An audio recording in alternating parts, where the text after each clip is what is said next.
ஸ்ரீதரனை பதவி விலகுமாறு பணிப்புரை எடுக்கப்பட்ட அதிரடி தீர்மானம். தையிட்டி விகாரைக்கு எதிர்ப்பு தெரிவித்து பிரித்தானியாவில் மாபெரும் கண்டன போராட்டம்.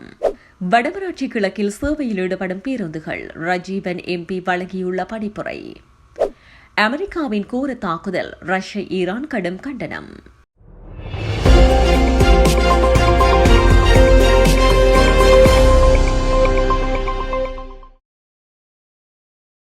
அரசியலமைப்பு பேரவையில் இருந்து நாடாளுமன்ற உறுப்பினர் ஸ்ரீதரன் பதவி விலக வேண்டும் என்ற பணிப்புரை வழங்குவதென இலங்கை தமிழரசுக் கட்சியின் அரசியல் குழு தீர்மானித்துள்ளதாக கட்சியின் பதில் செயலாளர் எம்பி சுமந்திரன் தெரிவித்துள்ளார். இலங்கை தமிழரசுக் கட்சியின் அரசியல் குழு கூட்டம் வவுனியா குருமென்காட்டில் அமைந்துள்ள தாயக அலுவலகத்தில் நேற்றைய தினம் இடம்பெற்றது. இதன் பின்னர் இடம்பெற்ற ஊடகவியலாளர் சந்திப்பில் கலந்து கொண்டு கருத்து தெரிவித்த போதே அவர் இவ்வாறு தெரிவித்தார். இது தொடர்பில் அவர் மேலும் தெரிவிக்கையில், அரசாங்கம் எல்லை மீள் நிர்ணயம் செய்த பின்னர் தான் மாகாண சபை தேர்தல் என்று கூறுவதை நாம் ஏற்க முடியாது. தேர்தல் முறை மறுசீரமைப்பு என்பது ஒரு விடயம். ஆனால் மறுசீரமைப்பு செய்யப்படவில்லை என்பதற்காக தேர்தலை நடத்தாமல் இருப்பது ஏற்க முடியாத விடயமாகும். அதனை அரசுக்கு சொல்லியிருக்கின்றோம்.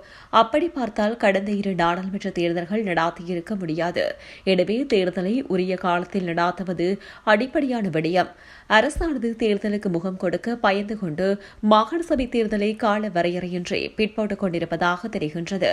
முடிந்தால் மாகாண சபை தேர்தலை உடனடியாக நடாத்துங்கள் என்று பகிரங்கமாக சவால் விடுக்கின்றோம். வடக்கில் அரசின் செல்வாக்கு பாரிய அளவு சரிவடைந்துள்ளது, மக்கள் தெளிவடைந்துள்ளனர் என அவர் இன்றைய தினம் பல விடயங்களை குறிப்பிட்டுள்ளார்.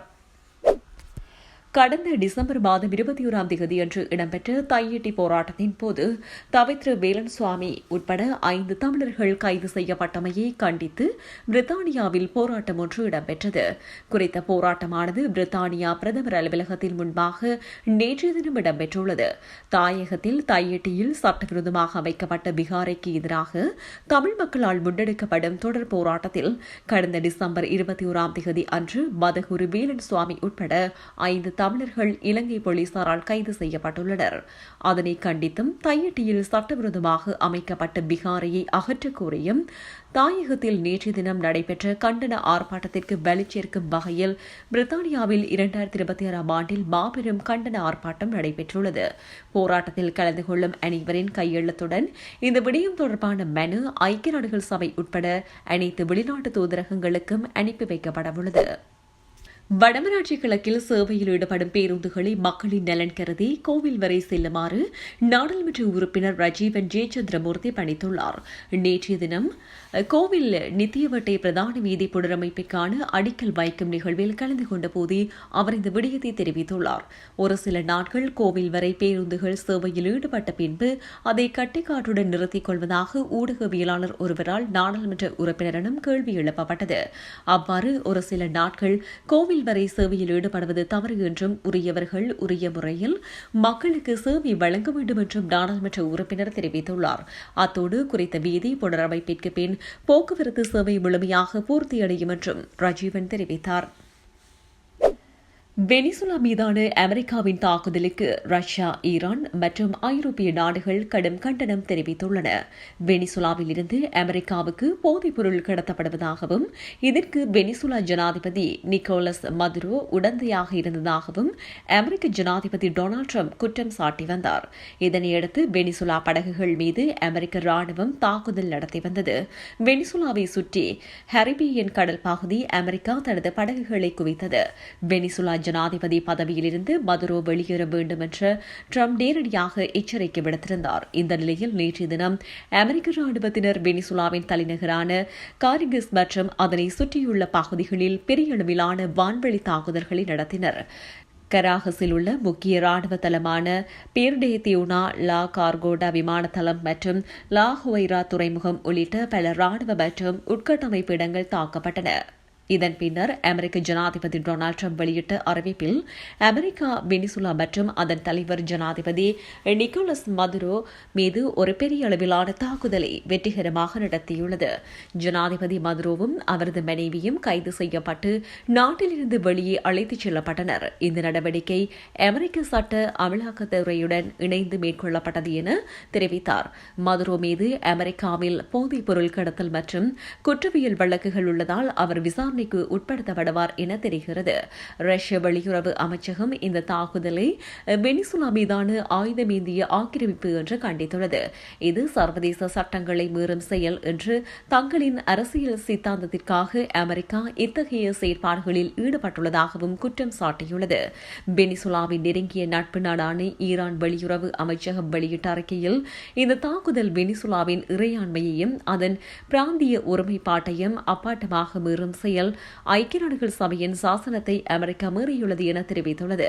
இந்த சூழலை பெரும் கவலையுடன் கவனித்து வருவதாகவும் நிலைமையை ஆராய அவசர குழுவை கூட்டியுள்ளதாகவும் ஜெர்மனி வெளியுறவு அமைச்சகம் தெரிவித்துள்ளது. இந்த பிரச்சினைக்கு அமைதி வழியில் தீர்வு காண மத்தியஸ்தம் செய்ய தயாராக உள்ளதாக ஸ்பெயின் அரசு அறிவித்தது. மேலும் கொலம்பியா, கியூபா உள்ளிட்ட நாடுகளுக்கு கண்டனம் தெரிவித்துள்ளன. இதற்கிடையே வெனிசுலாவில் தற்போது தேசிய அவசர நிலை பிரகடனப்படுத்தப்பட்டுள்ளமை குறிப்பிடத்தக்கது.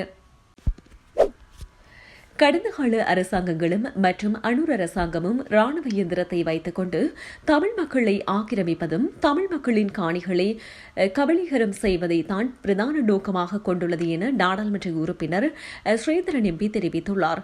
தையிட்டி திசவிகாரைக்கு முன்பாக நேற்றைய தினம் நடைபெற்ற போராட்டத்தில் கலந்து கொண்ட போது ஊடகங்களுக்கு கருத்து தெரிவிக்கையில் அவர் இந்த விடயத்தை தெரிவித்துள்ளார்.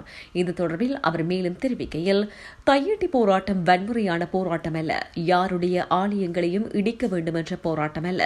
பல ஆண்டுகள் பழமை வாய்ந்த இந்து கிறிஸ்தவ ஆலயங்களை தரைமட்டமாக இந்த அரசாங்கங்களினால் முடியுமானால் 4 ஆண்டுகளுக்குள் வலுக்கட்டாயமாக அமைக்கப்பட்ட விகாரையை இடித்து உரியவர்களிடம் ஒப்படைக்க என்ன தடை என்று கேள்வி எழுப்பியுள்ளார். திருமலையில் கடந்த சில வாரங்களுக்கு முன்னர் நடந்தது போல் தையிட்டியில் ஒரு புத்தர் சிலையை நேற்றைய தினம் குந்த வைக்கும் நோக்கத்துடன் எடுக்கப்பட்ட முயற்சிகள் முறியடிக்கப்பட்டதாக செய்திகள் வெளியாகியுள்ளன. புத்தர் சிலை ஸ்ரீலங்கா படையினரால் காங்கேசன் துறையில் நடத்தப்படும் தல்சவின விடுதியில் மீட்கப்பட்டுள்ளதாக தகவல்கள் பரபரப்பாக வெளியாகியுள்ளன. இந்த விடுதி ராணுவத்தால் நடத்தப்பட்ட போது அதே படைத்துறை தையிட்டியில் அடாவடியாக கட்டிய விகாரையை புத்தர் சிலைக்கு இங்கிருப்பது பெரும் புதினமல்ல. ஆனால் இந்த சிலை சிகிரியா பகுதியிலிருந்து யாழ் வட முனை நோக்கி பயணிக்கப்படும் வரை தூங்கிய சிஐடியினர் இறுதி நேரத்தில் தமக்கு கிட்டிய ரகசிய தகவலை அடுத்து சிலையை மீட்டதாக சொல்லிக் கொண்டனர்.